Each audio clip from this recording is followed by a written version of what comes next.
선택한 백성을 향한 하나님의 열심, 그런 제목입니다. 자, 선택한 백성을 향한 하나님의 열심. 신앙생활을 하면서 아브라함을 생각해 보면 그 믿음이 너무 엄청납니다. 믿음으로 본토 친척을 떠나죠. 고향을 떠납니다. 또 100세에 난 아들 이삭을 번제단에 하나님 앞에 바치는 겁니다. 어떻게 아들을 바칠 수 있을까?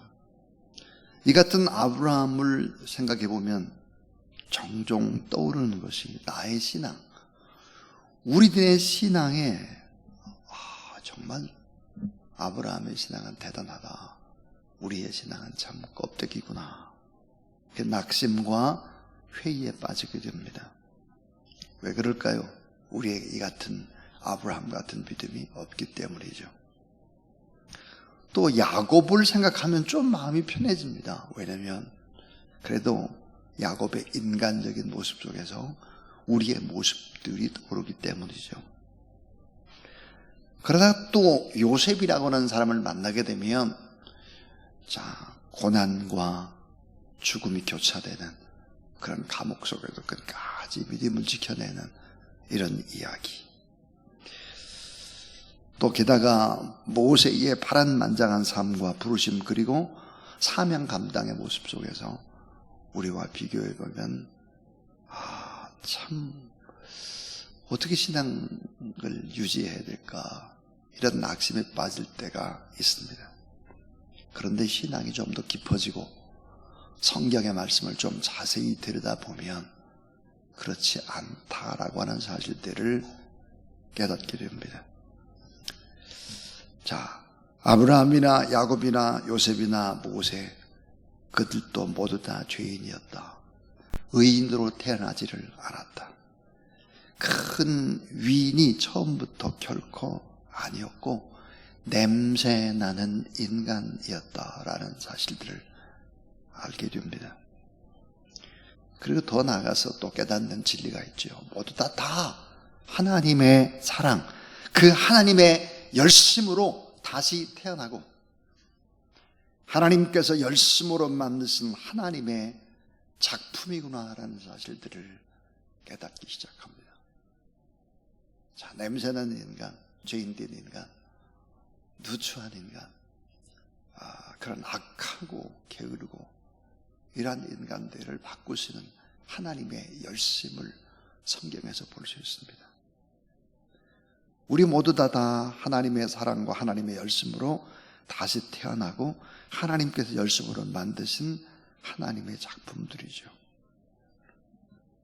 하나님의 열심이 우상을 만드는 우상장수의 아들 아브라함을 믿음의 조상이 되게 했고, 또 버려지고 팔려진 노예 같은 그런 아들도 어찌 보면 가장 구약성경에 예수 그리스도를 많이 닮은 요셉으로 만든 것도 하나님의 열심이고, 살인자, 도피자 모세도 출애굽의 위대한 지도자로 만든 것은 하나님의 열심이고, 또 변덕쟁이, 욕심쟁이, 사기꾼 야곱도 이스라엘로 만든 것이 하나님의 또 열심이고, 미치광이 살인자 같은 사울을 바울로 만드신 분도 하나님이시지, 하나님의 열심이라는 사실 앞에 도달하게 됩니다.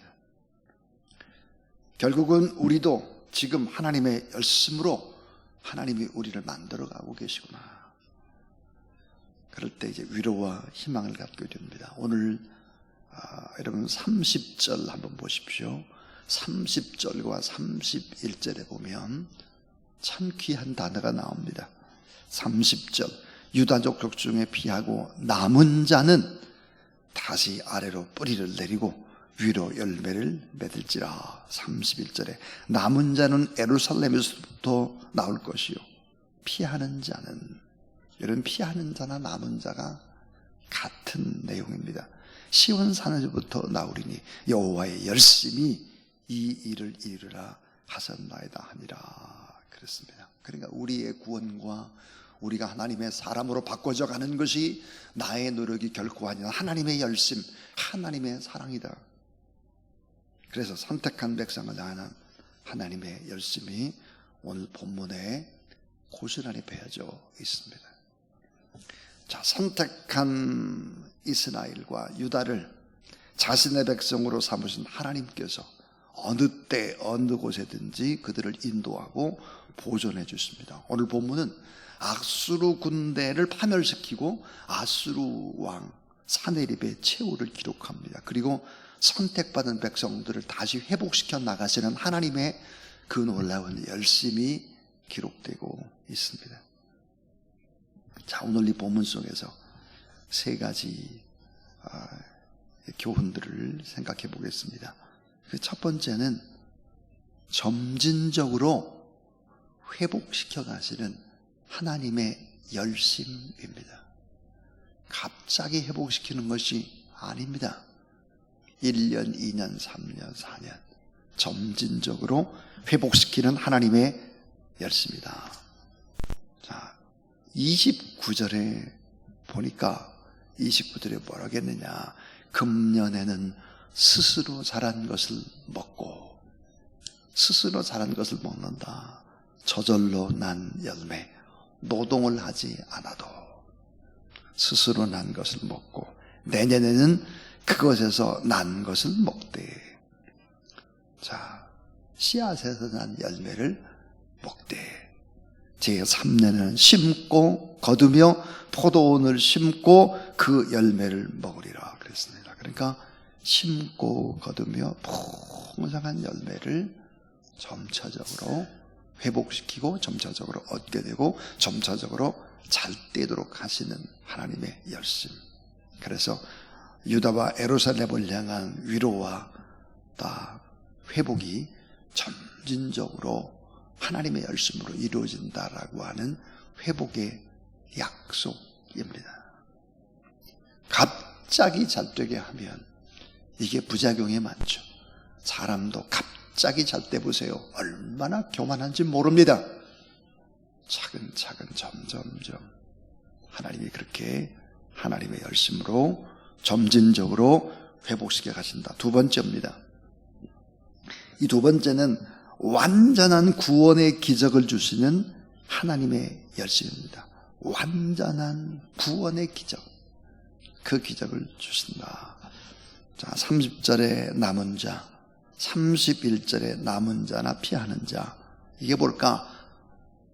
구약 성경에 보면 아주 중요한 사상 가운데 하나가 남은 자의 사상입니다. 남은 자, 구루터기 같은 그런 씨앗 같은 이 남은 자, 피한 자, 이런 사람들은 반드시 구원한다. 그래서 성도의 구원이라고 하는 것은 하나님의 열심으로 이루어진다. 구원을 주실 뿐만 아니죠. 하나님이 약속하신 것은 뭘까요? 구원 플러스 알파가 있습니다. 구원이라고 하는 이 프로그램 속에는 담겨져 있는 것이 또 있습니다. 구원만 있는 것이 아니에요.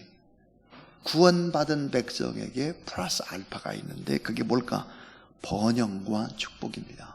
번영과 축복을 주시는 하나님의 열심을 약속해 주십니다.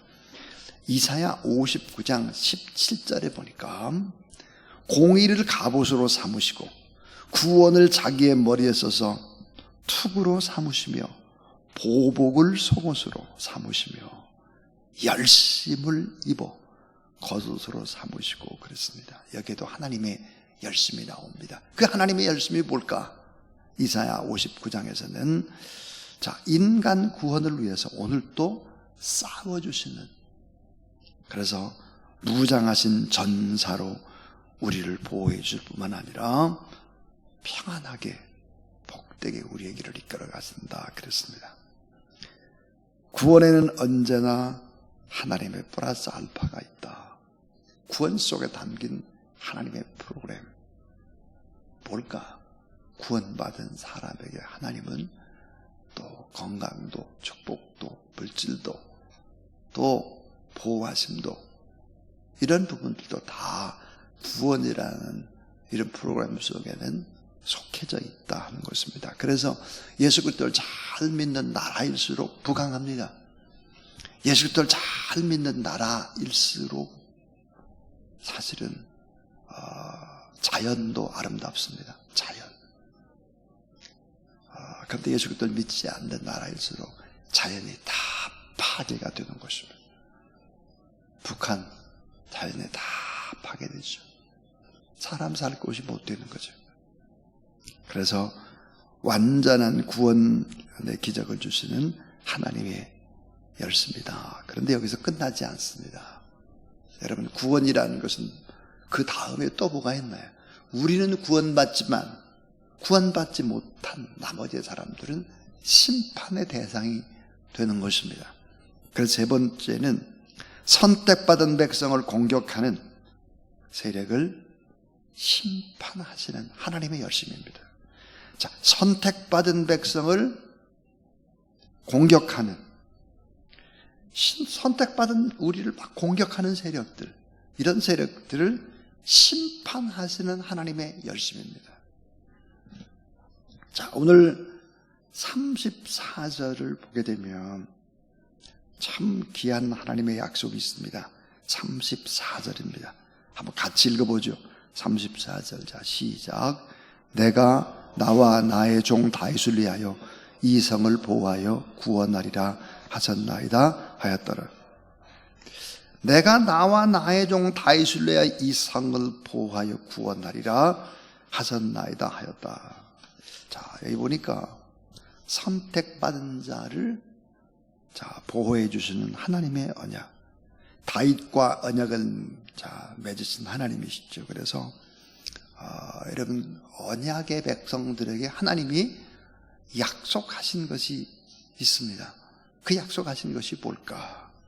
출애굽기 20장 6절인데 따라하세요. 나를 사랑하고 내 계명을 지키는 자에게는 천대까지 은혜를 베푸느니라.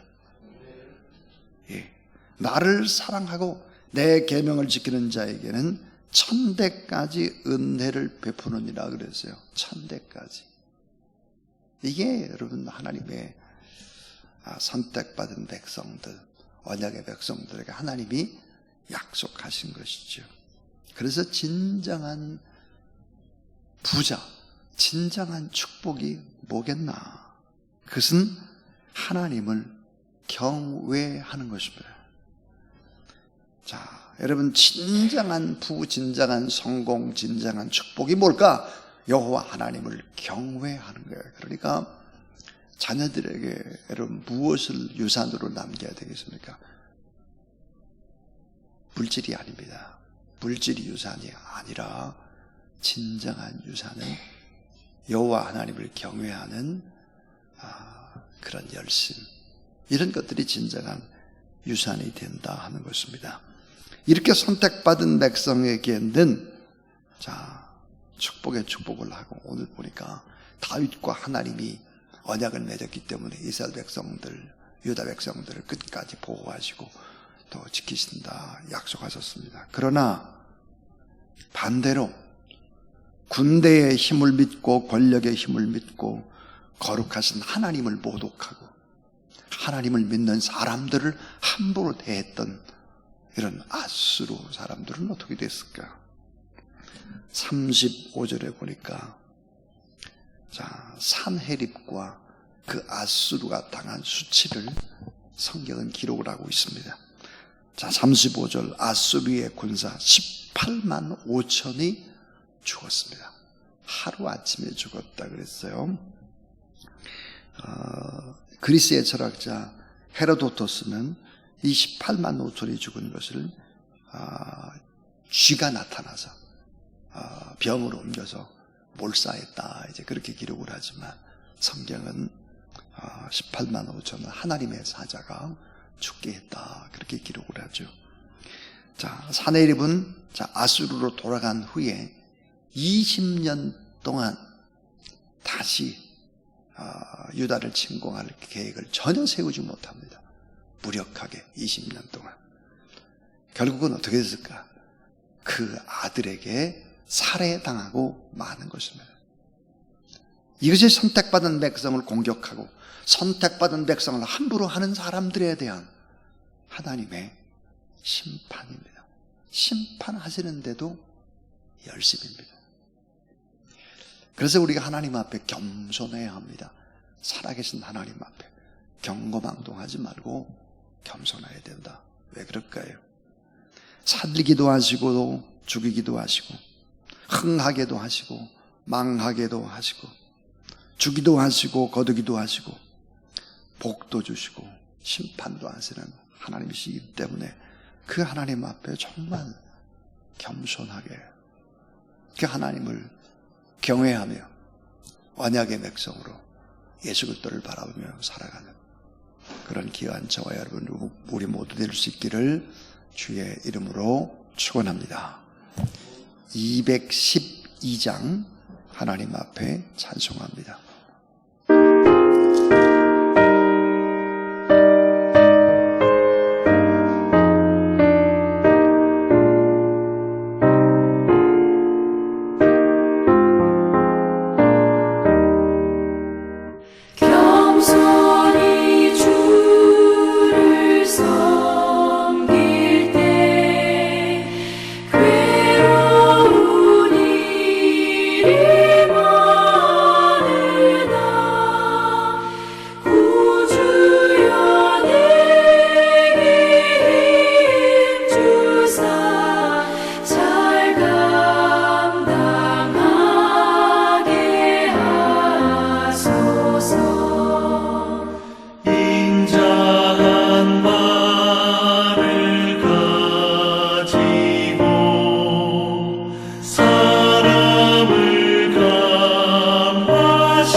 이제는 우리 구주 예수 그리스도의 무한하신 은혜와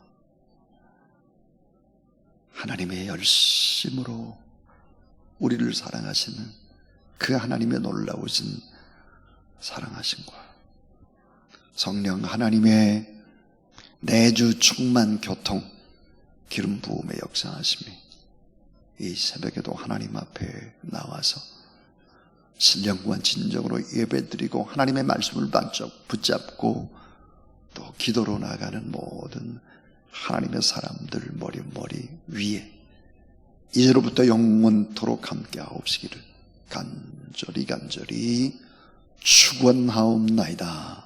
아멘.